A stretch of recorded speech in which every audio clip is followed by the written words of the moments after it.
kauleza mama, kauleza mama, kauleza mama, kauleza mama, kauleza mama, sheshi sabo. Nanga mapoisa zongene ndini mama, bati kauleza mama.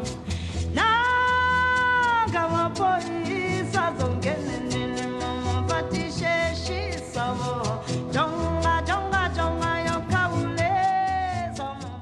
Doesn't matter. Good evening. I'm here with Baba Buntu. Baba Buntu and Cyril Jackson, and we want to talk about some issues which Baba Buntu is, yes, he's looking at right now. Okay. Can you tell us a little bit of who Baba Buntu is?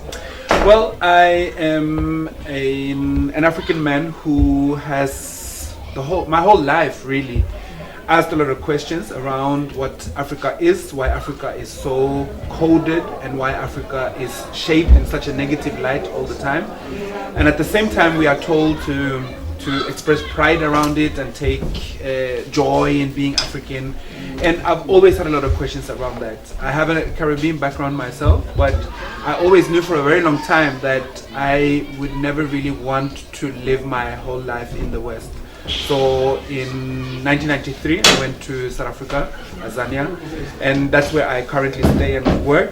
And my whole premise in life, I would say, I've devoted my whole life to really find answers to the question of what does African liberation mean, what does African power mean, and what is our power as African people to transform some of the issues that we have, some of the challenges that we are facing.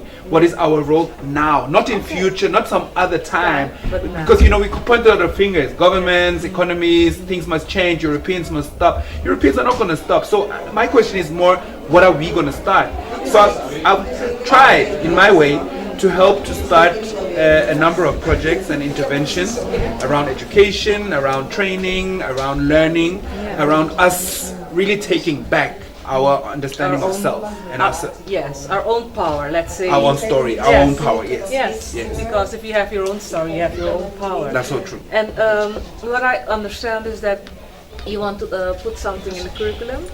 Yes, I'm invited to Holland by the African World Studies Institute, which is an initiative by members of the African community in Holland to work towards a curriculum. And what I like about it, I think the reason I'm invited is not that there's no sources in Holland of people who can work on this. There's lots of great people who can work on this.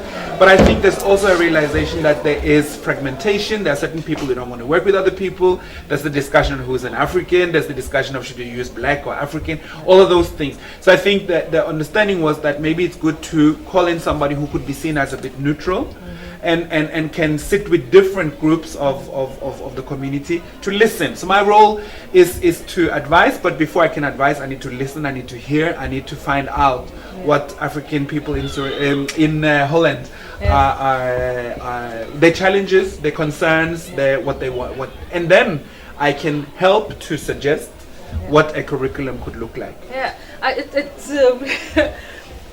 what I heard you just said is that blacks and Africans, you see that even there is a but there is a distinction. And yes. I want to add, because when Baba is speaking about African, he also means inclusive. Yes, the Africans I know. In the diaspora, In diaspora, or yes. in the Maafa, as I rather say.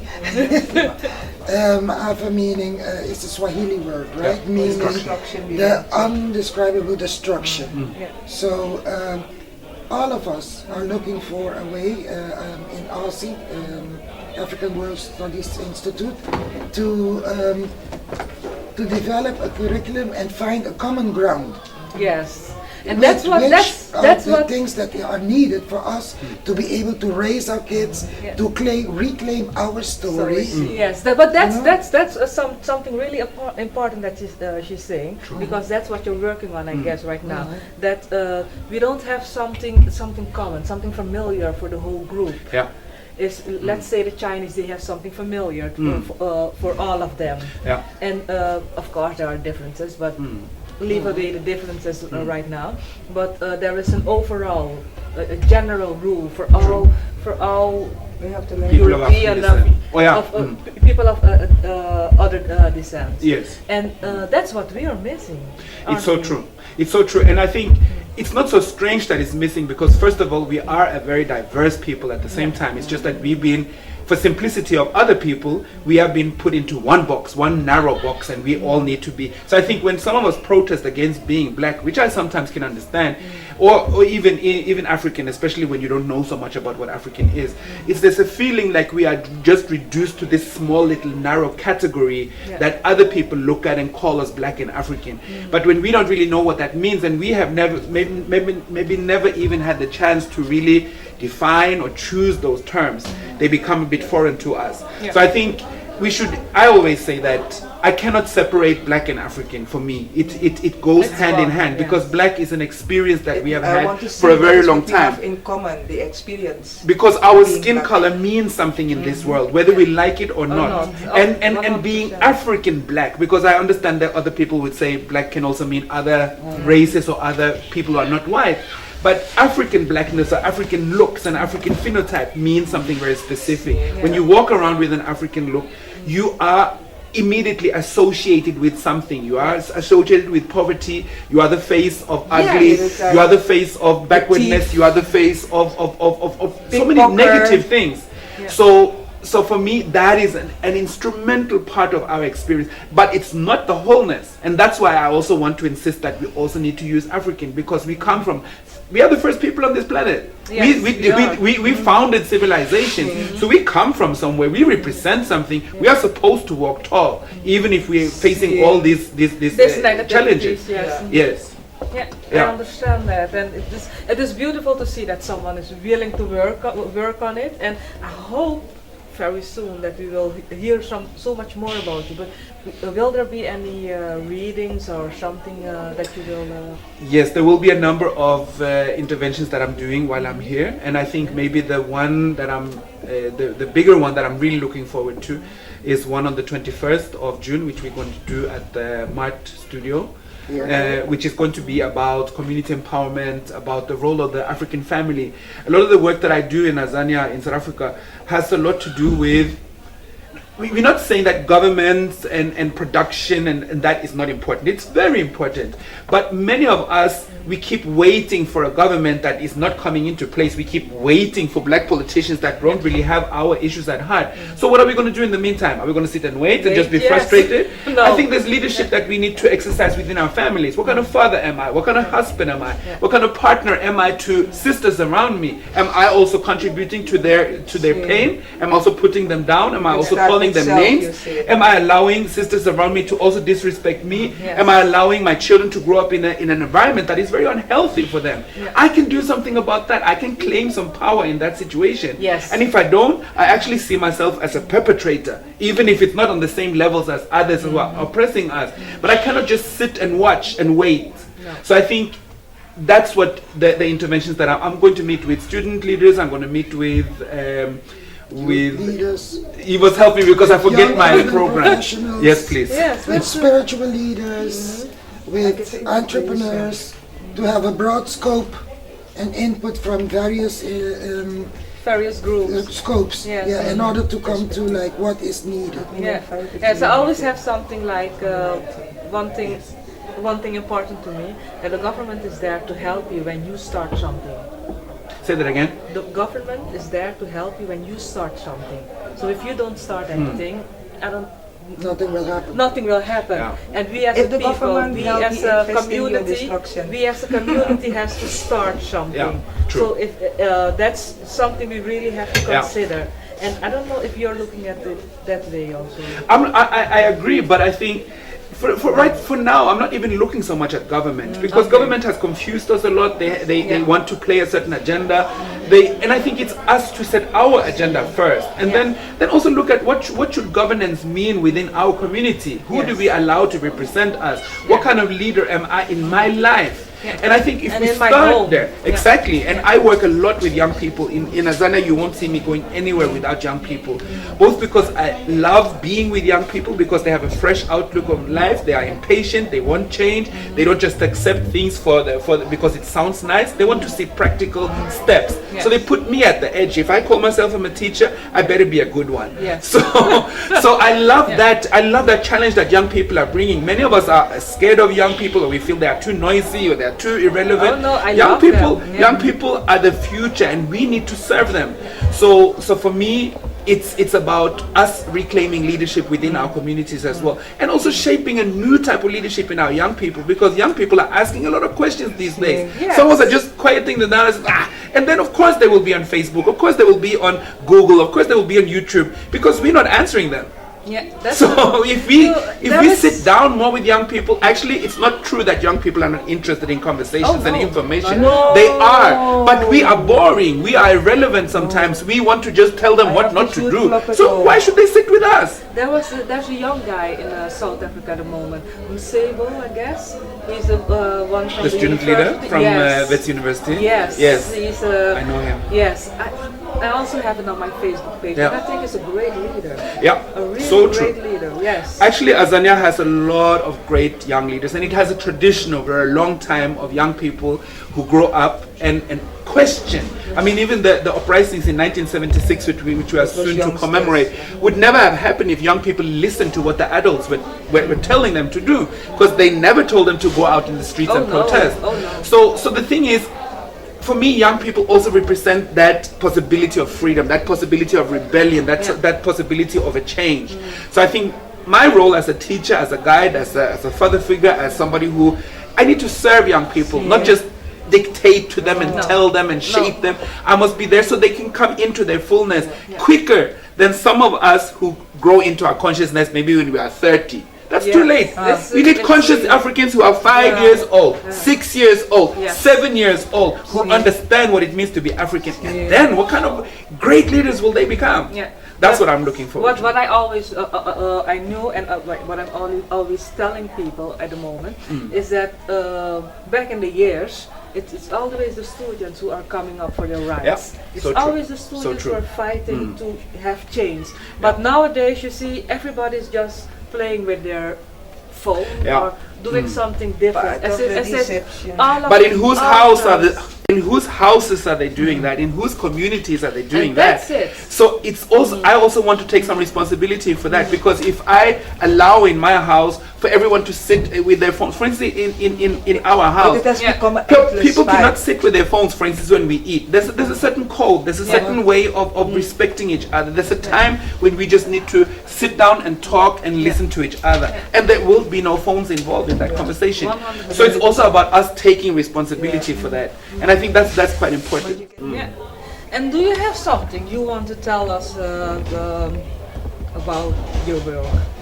Well, I think I would love to invite people to connect with us. We are on Facebook. And what's your as Facebook? My personal account is Baba Buntu, and there's also Ebu Kosini Solutions, which is our company. We have a group for African men worldwide, which is called it's called Shabaka, Men of Africa, which I also invite the brothers to join. And also, I mean, we would love to. How can I say? I think that African education is an experiential process. It involves reading, definitely. It involves intellectual discussions and things like that. But it's also experience. So I really call on people living in Holland as well to make sure that they go to Africa and spend some time in Africa, not as a tourist, not just as a visitor, but as a homecoming process to kind of center yourself, connect, and go through the pain, because it's not necessarily easy and nice and beautiful to come back as an African descendant as well. You also need to face some of the fears, some of the stereotypes, some of the things that you don't like about your history that you need to go through to become a full person. And what is it that they have to see there, apart from the food? Because we already know the food. or most of it, Yeah. not all of it, but most of it. But what is the other part that they have to experience? The good and the bad. Yeah. Well, I think as an African descendant, especially when you know that you directly descend from people that were enslaved and kidnapped and taken away, actually I suggest you should start there. You should start to go to the physical place of where your ancestors were taken, to appease that place, to take back the power of that place, because that's where you lost your power. That's where you were told that you're stupid, you're irrelevant, you cannot do anything in life. And if you always just read about it and talk about it, but you never really get a physical experience of that, I'm not sure if you can properly heal from it. So that's where I would want you to start. Second to that, of course, you should mingle with people. You go, leave the hotels, leave the tourist site, leave the fancy restaurants, leave the white people area. Go to the ghettos, go to the places where people are staying. Talk to the grandmothers, talk to the elders, talk to the youth, talk to the leaders of the community. Have conversations, and through that, you will see, but I'm not a visitor. This one looks like my grandmother. This one talks to me like she's my sister. You know, and you will get an experience that I belong somewhere. I have somewhere that I can actually call myself my own. But at the same time, I think this is important to say as well, that going back for many people is not just an experience of greatness and homecoming. Some people, for instance, expect that you come to Africa, there will be just people welcoming you and hugging you, and that's not that might not even happen at all. That's a fairy tale. That's a fairy tale. And the thing is also, you are meeting another part of your family that is also confused, that was also hurt, that also lost, that also now don't know their history, that also now don't look at you and say, but what are you doing here? If you are from Jamaica, if you're from Suriname, what are you doing here? You don't belong here, you don't speak the language. So don't just wait for people on the continent to embrace you. No. I think it's a process we need to develop together. And also, you must remember, you are a member of a lineage of many layers of pain. So when you go back, you are opening up wounds that you have just learned to overcome. So there will be a grandmother there who was killed. There will be a grand uncle there who was kidnapped, who was stabbed, who was opened up. And those screams will play in your mind. Those stabbing wounds will play in your body, and you will feel uncomfortable. You will feel pain. But that is what we need to do to get to our healing. If we cannot go, so to walk towards healing means you also might have to go deeper into the wound. Into the layers. And But that's not easy, but that's important. What the youth, especially the youth from nowadays, we all know that we have only 400 years up to 500 years history of slavery, but we have a much longer period of greatness, of real good ingenuity. Yes. Exactly. And But it was a sequence of 400 years. So Yes, but before I don't the know. 400 Before the 400 but we have years. to go through the 400 And years we have of pain so much before we more. reach We there. have so much more evidence of that period the right That's true. now. That's true. And we have statues. We have all those great things. Yeah. Why should I only check those? That is a drop on the. Okay, good. Thank you. I see where you're going. I completely agree. And I'm not saying that we should only study the history of pain, but why we need to not jump over it quickly is because that's where we got stuck. That's what our full memory now is. On the continent and here. Yes, when you're on the continent, you have a closer affiliation with your culture, your language. You can orientate yourself a little bit better than when you are in the diaspora. But people on the continent have very similar, if not sometimes even worse, other problems, because they are on the continent. They're supposed to know. They're supposed to feel that they are at home. And some feel as if they are trapped and strangers even in their own continent. So I'm not, because we go to schools where we learn the same Europeanized history. And when some of us become dancers and when some of us become cultural workers, we are forced to dance for tourists. We are supposed to perform our identity for people who hopefully give us something in our pocket so that we can eat. That's completely upside down. But that's where I want to go. That's why I asked the question. If you take a look at all the things we had before, so we know we have that greatness within us. Nobody has to tell us. We just have to look outside. Then isn't it important that we just look at the language we're speaking? Because right now at the moment we are not talking. none of us are speaking Yeah. Swahili. Exactly. Yeah. We might know one word Sure. or something else, Sure. but that's all. Yeah. None of us have school books written by our own people Yeah. who really know our own history. Yeah. But because the history they are telling us is it's not ours. It's not Exactly, really yeah. ours. True. It is history, but it's just as the word say, Yeah. his story.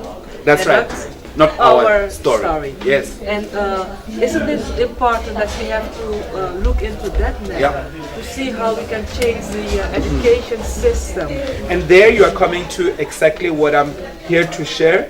And this is part of the work that well, actually, this is the work that we do in Azania, in South Africa as well, to create educational processes. And I want to emphasize it like that because it's not just in a classroom, it's not just in a building.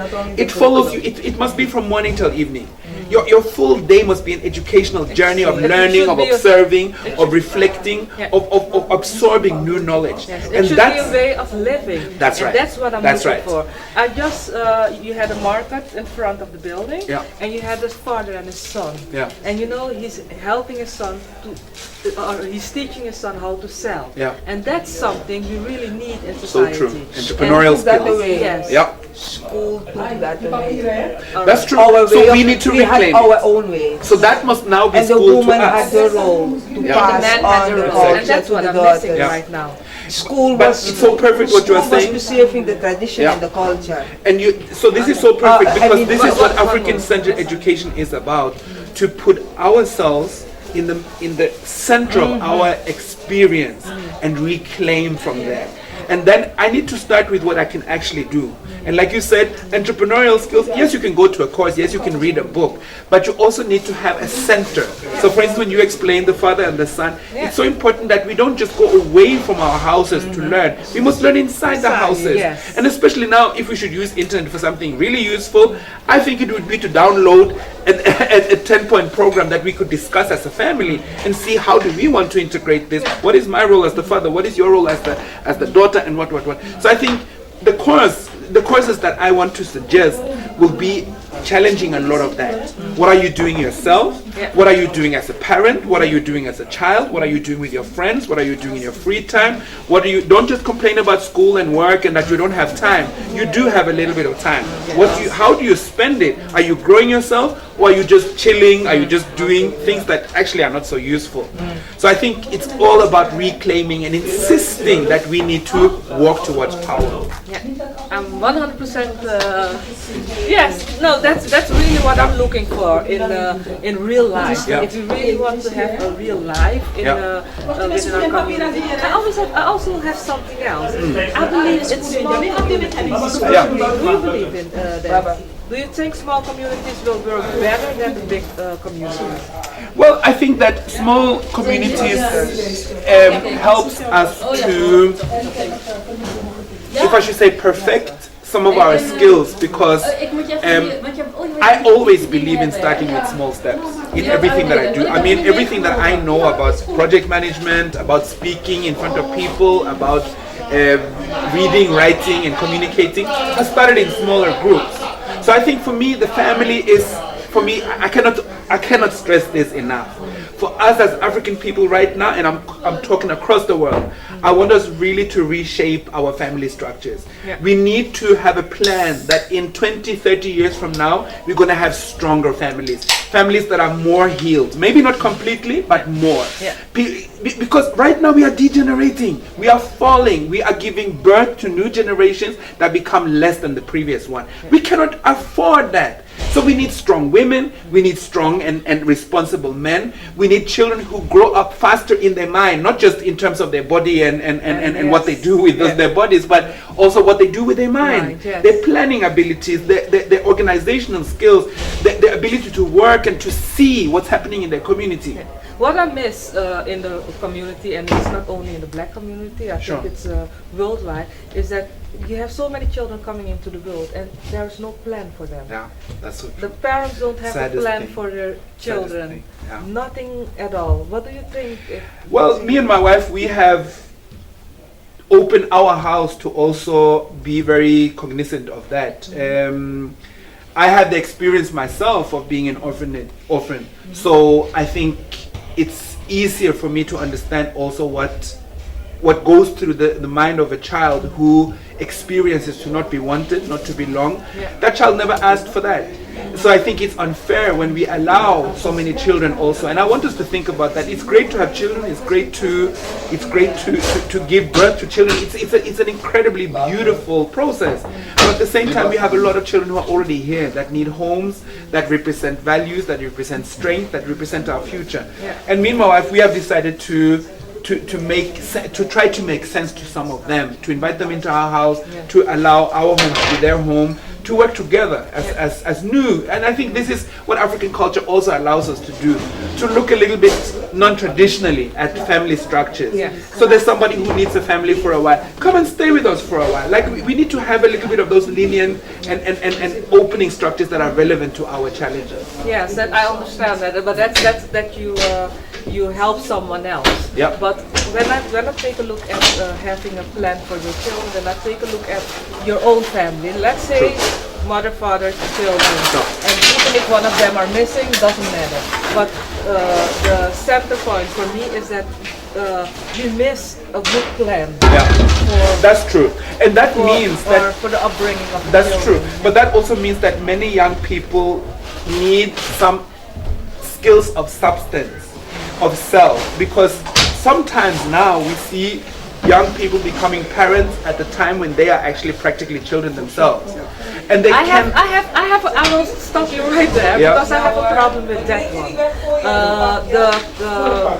Especially the white society told us that you're too young to have a child because you're a child yourself. But nature is the one who's telling me when I can have, when I can conceive, and when I can't. And then I don't think I'm too young. Then I know that I'm old enough to have it. It's true that according to society rules, I might be too young. I think I know what you mean, but for me, just that my body is ready, just that biologically I can produce, doesn't mean that in my mind I'm mature. It doesn't mean that I belong to a people or a family that has been able to grow me to a stage where I'm aware of myself, where I understand myself, and I'm able to shape another young child's future. So I think it's about that.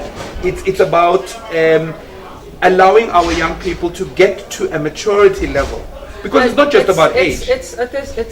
That's okay. But when I take a look at that, if there are younger children, you have children, let's say a younger woman, let's call them like that, and they have children, I do think that with the help of the community, because that's what it was back into the day. Oh yes. With the help of the community, you can the upbringing can be good. We also have to think about the children, the younger mothers who have children. They don't have to feel less because of the fact that they have children. And that's no. I'm not shouting at the young mothers. That's not what I mean. I know. But just to make sure that when they are looking at this, they know that even though they are young, that we know that they have the possibility and responsibility to be good parents. Although they are young, of course they need help, but also the older parents need help. No, that's true. But I think what I'm talking about is where do we want to go? And I actually believe that for a couple of generations, if it was possible, we should elevate the age of childbirth. Not because it's morally wrong. Why do you have a child? This is stupid. Not because of that, but because we would actually benefit from it as a people. But of course, those who already have children, we cannot sit down and just shout at them. We must help. We must support. We must bring back the structures that once used to work for us. That I completely agree with. I'm just saying that we also should have a plan for the future. And I wouldn't like for us to continue. And I'm not saying we all do, but some, when they have children, when they are still many don't have. That's also true. That's also true. And what we maybe must do, and I find this because, for instance, I do some work with young men around issues of becoming a father, a husband, issues of sexuality and things like that. Maybe in the group there's a 22-year-old, and he says that I haven't had sex. And you would be surprised to see the respect he gets in that group, because this is a different group than the one on the street corner. corner, Yes. where you get a lot of credibility because you have sex Because when you you're have, 16. yes, yeah. But in this group, people are saying, whoa, I Yeah. wish I was you. Yeah. Because I started it wrongly, I couldn't stop, I Yeah. didn't know how to control Yes. myself. And that's what I'm talking So about. that's There is important no, too. there is, if you The have, role if you models. have, yes, the Yeah. role models. But if you do have a plan for the upbringing of your Yeah. children, I think you cannot avoid everything, because Sure. some things will happen if you like, whether you like it or not. Yeah. But there should be a certain way. Support system. Yes, a support system. That's true. And that's what I'm missing. Yeah. Yeah. But that's what I think is the important aspect of African-centered education, because African-centered education looks at our community now, Yeah. not how it was 500 years No. ago, not how it maybe is in 500 years from now, but what is our needs right now, now. and are we trying to take care of those needs? Are we Yeah. meeting those needs? One would be to look at young parents, for instance. Yeah. What would they need? What do we need to understand as African parents in general, and are we also showing that to our young parents? Yeah, yeah. It's nice to see that you especially look at the families, because the families, Yeah. they really build the world. Completely, and we keep saying that as black people, as African people, family is our foundation, Yeah. but that's the one that is falling apart right now. Yeah. So I think it's for us to also, if we can get our families right, if we can have strong families, the rest is going to be a It's bag big- of peanuts. it's- Yeah, I guess so. I also guess. You have to, all right. Then you have to. Yes. Yeah. Okay. But it was nice. It was nice to Thank you. hear you, and I hope that we will hear from you much more. Definitely. Yeah. Definitely. Yeah. No, she's threatening me to say that they will invite me more to Holland. So Well, Yeah. I've enjoyed myself so far. So I hope that's true. Yes, it is, and it is a concerted effort. Because Kauleza. Kauleza is a South African song.